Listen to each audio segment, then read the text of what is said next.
Black Lives Matter, all of the chants, these are different organizations. Me Too, they're supposed to be different organizations, but they're all saying the same thing. Well, how does that happen?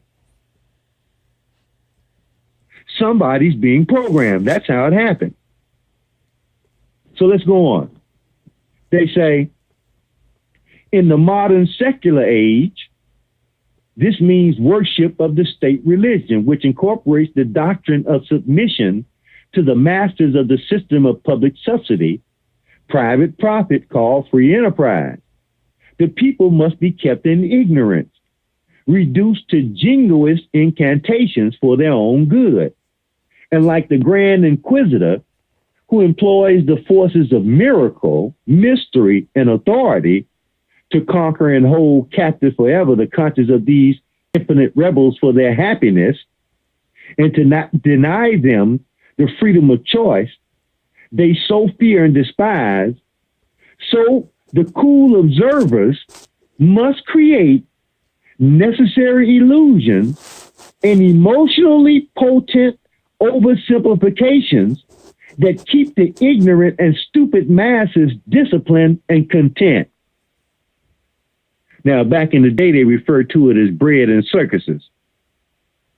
Lou Rockwell just got a little intellectual and got carried away.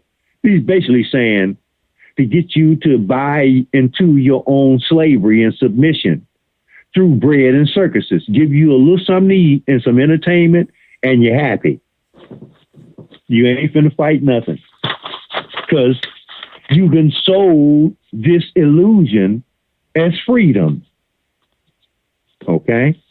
In the meantime, everything is being surveilled. Everything is being monitored in the name of freedom. It's the exact opposite. Okay, now, they go on to say, I believe the common people are not incapable of intelligent thought, but have given in to the pressure from their self-appointed overseers and accepted a subordinate position in society.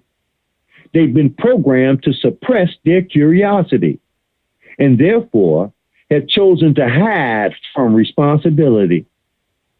I refer to this attitude as fear of freedom, as freedom requires much work, a moral strong base, an active intellect, and constant defense of self-rule.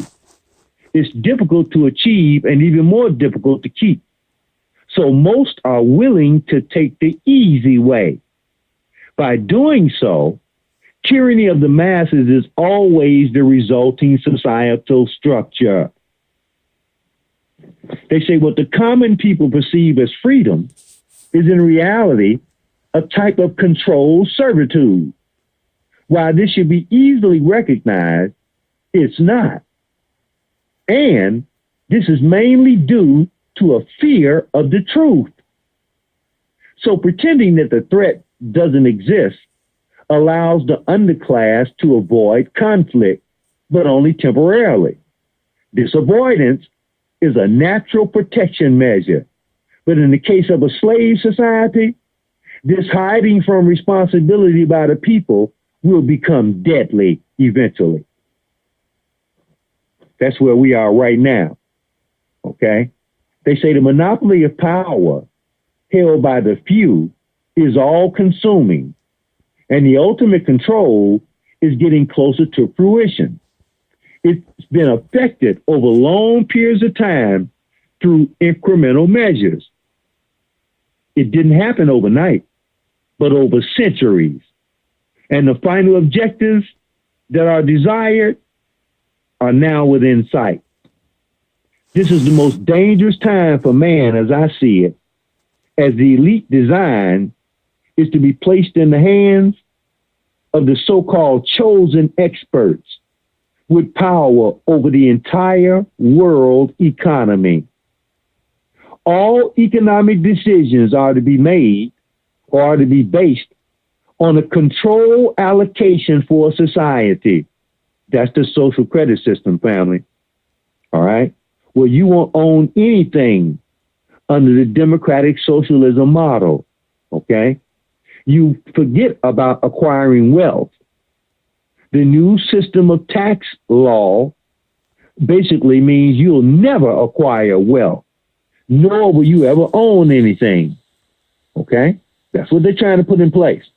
That's what they mean by all economic decisions are to be based on a controlled allocation for society. That's welfare. That centrally planned socialism with a top-down hierarchy of control by the few. This ruling system is known as technocracy, and it will be the end of liberty.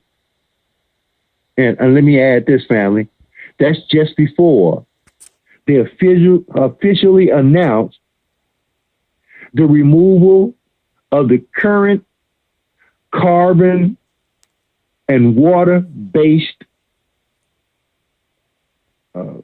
phenomena that we call the people, and the ushering in of transhumanism. Okay?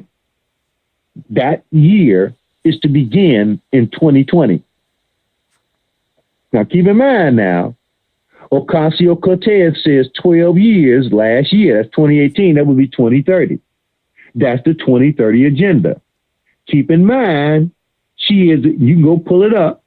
She was an actress, a poor actress, all right, who, like a lot of actors and actresses do, they do bar work and, that kind of thing until they can get their big break. Hers was in politics, all right? So now, and she's been indoctrinated with much of what she wants us to think that she knows, which is really very little. It's like studying lines. That's how come she sounds so stupid outside of studying her lines. Like many actors, it ain't unusual. Okay? So now, they say, consider the hatred amongst the masses. This is not natural, but has been put in place purposely to achieve an outcome by those controlling the ignorant population. The New World Order is a plan that's gaining momentum due to a society consumed by blind indifference